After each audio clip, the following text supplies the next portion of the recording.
Now, give it up for Chase McPhee, my friends. I love you. I didn't know my wife used to be a lesbian. All right. Yeah, I one could dream. All right, thank you all for being here. This is fun. A spotlight crowd. Some of you are drinking. Don't I feel like a stripper? This is. I mean, not that I'm going to take my clothes off. I know what it's like to disappoint my dad. Daryl, I have a question. You're Native American. I thought Native Americans couldn't grow facial hair. Half a hoe, yeah. You're a Mexican trying to get a deal on land.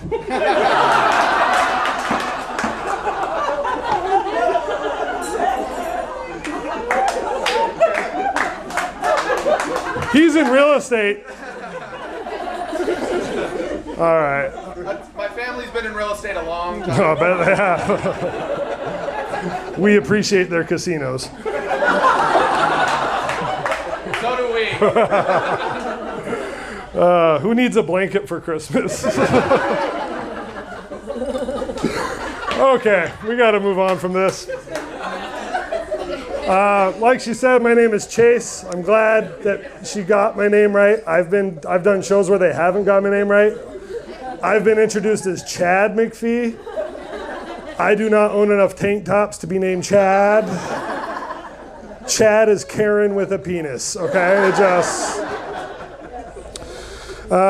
It's been a good day. I like this town. I'm from Utah, and certain things happen, and I feel home. I saw 2 Mormon missionaries walking down the street, and I was like, oh, I'll go say hi to them. As I got closer, I realized they were not Mormon missionaries. They were just 2 successful dudes. They dress the same. I used to be a missionary. I'm still LDS, and being a Mormon comedian is interesting. I worked with a guy who was really interested to find out that I was LDS and a comedian because he thought that being LDS meant that I had a learning disability. I was like, oh, you read pretty good to me. Well, thank you. Like I said, I'm from Utah. I grew up pretty stereotypical LDS family. Grow up, go on a mission, come home, get married, have kids, then turn 25. And that stereotype can be dangerous. I have a friend who's my age, and he married a girl who was almost 19. He was in his 30s, she was almost 19. That's a little young, right? He told me they met online, and I was like, of course you did, because how else does someone your age meet a girl born after 9/11, right? Like 1999, let's just put this in perspective. Who here remembers the Spice Girls? Yeah. She doesn't. And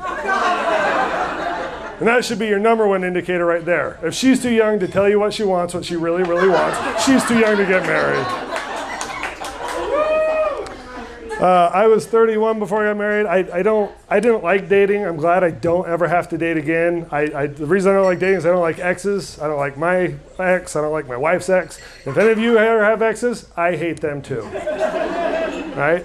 I always hate exes because someone gets hurt and then your friend wants to date your ex and he'll always come up to you and be like, dude, you're going to hate me if I date your ex? And you're like, dude, if you date her, you'll hate yourself.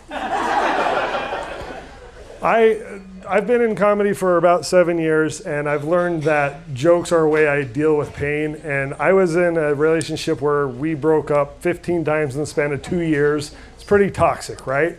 And we got to this point where it was finally over, and I needed to deal with it in my own way. So I'd write jokes, really mean jokes that I won't even say on stage.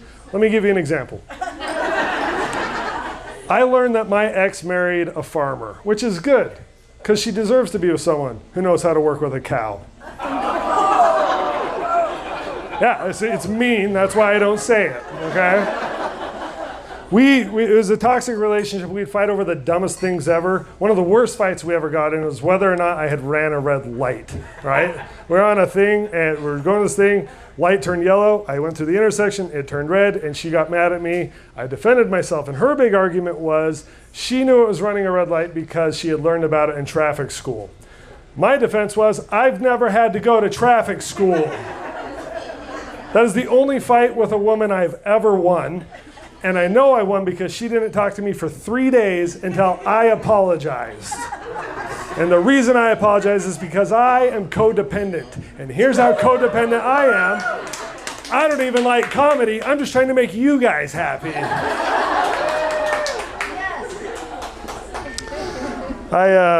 I have a stepson. He just turned 16 this week. And if you've ever raised teenagers, you know you get to a point where you have to talk to them about sex and that they're not old enough to start having it yet, right? Like you get to this point where you got to explain to them the emotional risks or the damages, everything that comes with it. And then he likes to retort and be like, well, how did you know you were ready? Well, first off, I was 31. I was ready. Second off, your mom told me I was ready. He's a good kid. I married his mom when he was just 8, and he's always had a really spunky sense of humor. He likes to play around. I'd go get a drink of water, come back, he'd be in my spot, and he'd be like, I stole your seat. And I'd be like, I stole your mommy. Later on, he'd be like, I want to be just like you when I grow up, except successful. All right, so he can dish it back just as bad. It was fun when he was growing up. He was asking me what humidity is like. He's grown up here his whole life. That's a fair question. I told him, well, humidity is kind of like normal. Everything's just a little bit more moist.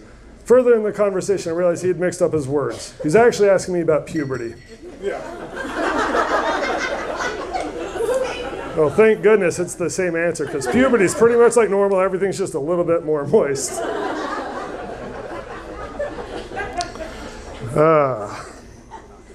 Did you guys say you were dating? Or 5 months? Is that okay? Well, I won't pick on you guys anymore. Okay, you guys stand out. This is,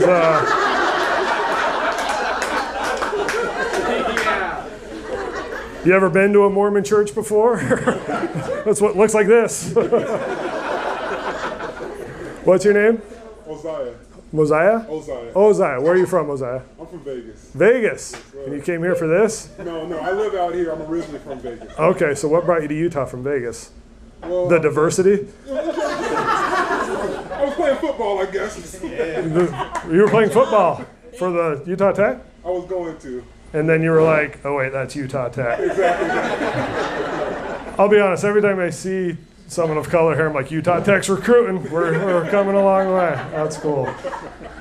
Right on. What is your name? Taylor. Taylor. And how long have you two been together?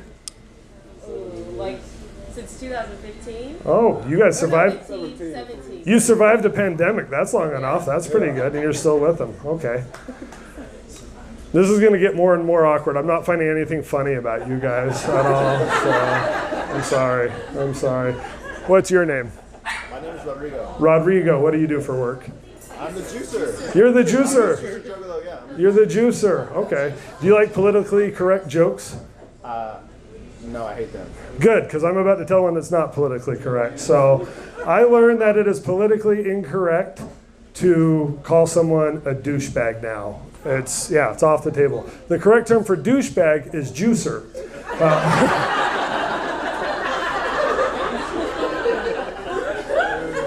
Boo, shut up. I was talking to my sister about political correctness, and I remembered that we went to a Dixie Chicks concert, and they're not even called the Dixie Chicks anymore. They're called the Utah Tech University Chicks. That joke only works here. That is it. That is a Utah-specific joke. So, St. George what? St. George specific. That is, that doesn't work anywhere else. Believe me, I've tried. I've done comedy shows in Hilldale. Do you guys know about Hilldale? Yeah. Hilldale, that's, well, I'll tell you how that went. Thank you for asking, Lacey. Hilldale is a polygamous community, and they are evolving, and it's a cool town, it's evolving, but I'm a comedian. I'm going to push the envelope. It was interesting because I wanted to get on stage and be like, well, it's great to be performing here at The Handmaid's Tale. And some guy would be like, kid, sir, there's kids here. I'm like, okay, hey kid, my mom's dead. Can I borrow one of yours? I love that reaction so much. I say mean things, and it's a form of how I communicate with people. Love comes from insults. The meaner you can be to me, and I can be to you, the more I need you in my life, right? Like my best friend is my best friend because of how mean he can be to me. He once told me he thought I was going to die a virgin, and I was like, I'm married, and he said, I know. Yeah, I mean, so like even after the show, if any of you have something mean you want to say to me, I would gladly hear it. And if you don't have anything, I'll give you a freebie. I know that I look and sound like Napoleon Dynamite had a baby with Ray Romano. So, I also have 2 other kids. I have a 2-year-old and a 4-year-old, and it's cool to have the 3 kids, 2, 4, and 16. They all want to be like each other. My 2-year-old girl wants to be like my 4-year-old boy. My 4-year-old boy wants to be just like the 16-year-old. The 16-year-old wants to be just like his dad. And that's what worries me, because I'm going to end up with 3 kids with tattoos on their face that never pay child support. His dad lives in Iowa. I don't care. He moved to Iowa because I owe a lot of child support. That's why. That's why. I am scared for when my kids get older and we start arguing, and one of them will inevitably say something to me horrible. One of them is going to call me something like an MF. Do I calmly talk about that like a parent? Or does my comedic brain kick in and say, well, I might be an MF, but remember, it's your M that I F. Let me just clarify. I say the letters M and F because I'm from Utah, I'm a Mormon, and that's how I know how to swear. If I just say the first letters, for some reason, God doesn't count it. We are from Utah. We pronounce things differently here. Right? Like we have a city in southern Utah spelled hurricane. We pronounce it hurricane. We don't go hiking in the mountains. We go hiking in the mountains. And sometimes we'll change an entire phrase. We don't say I need to go to the doctor. We say here's some essential oils. We don't say we got married late in life. We say we disappointed our parents. We don't call it segregation. We call it BYU.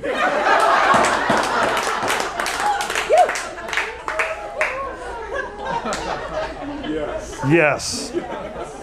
I've been kicked out of an essential oils meeting, by the way. Because the lady doing the sales pitch told us that her husband used to have low testosterone until she rubbed some oil on him, and then he was fine. So when she was like, any questions? Yep. I rose my hand and I asked her, what oil does she use if that oil lasts for more than 4 hours? She told me if I couldn't take it seriously, I needed to leave. So I got up, took my free samples, went home and boosted my testosterone. Lady came up to me one time after I told that story, and she's like, that made me uncomfortable. I'm like, your husband has low testosterone. Don't worry, they have an oil for that. The reason those oils are successful, by the way, is nothing magic. They just make everything completely normal and completely natural, but everything's just a little bit more moist. Like you heard Lacey say, I am married. I met my wife. She's 6 years older than me. We met online. I met her on Ancestry.com.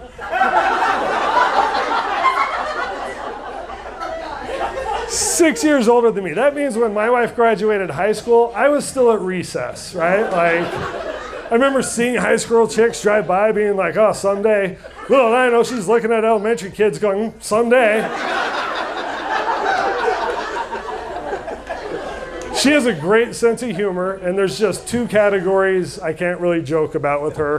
One time in a joke, I sold her or donated her to a polygamous family, and that was a no-no. And I can't refer to her as a ball and chain. So as I go on, I just have to refer to her as my rope of trust and freedom. So she's like, these jokes are getting pretty old. I'm like, yeah, but so are you. All right. Remember, write that down and take credit for my joke. That's great. Okay. What? We didn't record it. I'm recording it right now. This will be for me to listen to and cry later. Okay, so I make fun of my wife a lot, but she has a great sense of humor. Remember the earlier I said, the meaner you can be to me, the more I need you in my life. I married this woman, okay? So just keep that in mind. I won a comedy competition a few weeks ago from Cedric the Entertainer. He gave me a shout out. Thanks, dude. Thank you. It's the only street cred I've ever had. And I was really excited about this. I got paid $1,000 for a joke, and I sent my wife a text saying, hey, you're never do this. I won. And she said, just because you came in first doesn't mean you're a winner. I did not reply to this, and she posted it on Instagram and said, no clever response, funny man. I guess we know who the real comedian in the family is. So I said, I'm sorry I'm not clever enough to post other people's TikTok videos like you. And she said, thanks for finishing that response instead of helping me clean the kitchen. And I said, I'm glad you're doing the dishes at your sister's house because our sink remains full. This is all on Instagram. You can verify every word of this, by the way. She said, at least my sister respects me and she's good at what she does because she is a winner. I said, she's a middle child. She doesn't win anything, right? And then my wife tried to guilt me. She's like, I'm going to tell our middle child what you just said about middle children. And I said, because like all good moms, you would use your child as leverage. And she said, well, why don't we ask your mom? Oh, wait, we can't because your mom's dead. Oh, I'm in love. I said, I guess that's why I married an older woman. I'm just missing mom.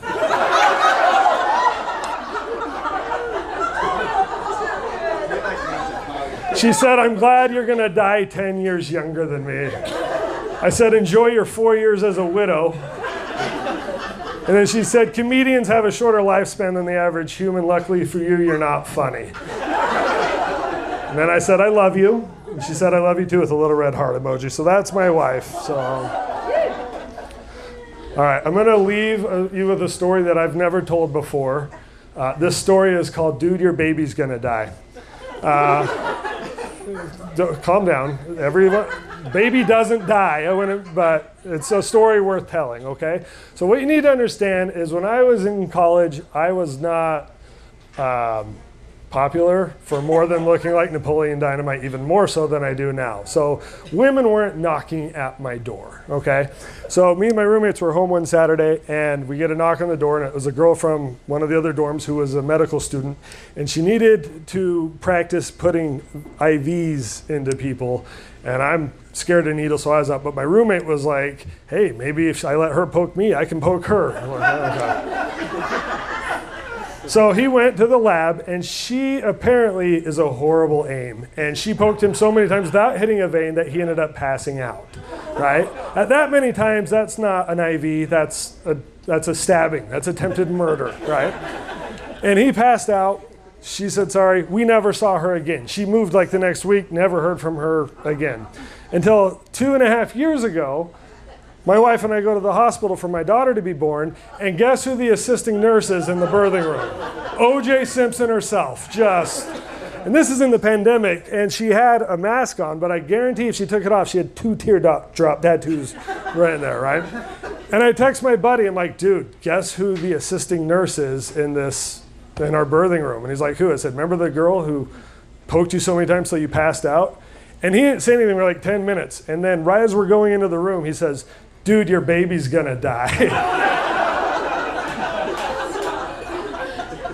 My baby did not die. She's 2 years old. She's beautiful because we had a different nurse do all the poking. Thank you guys. My name is Chase.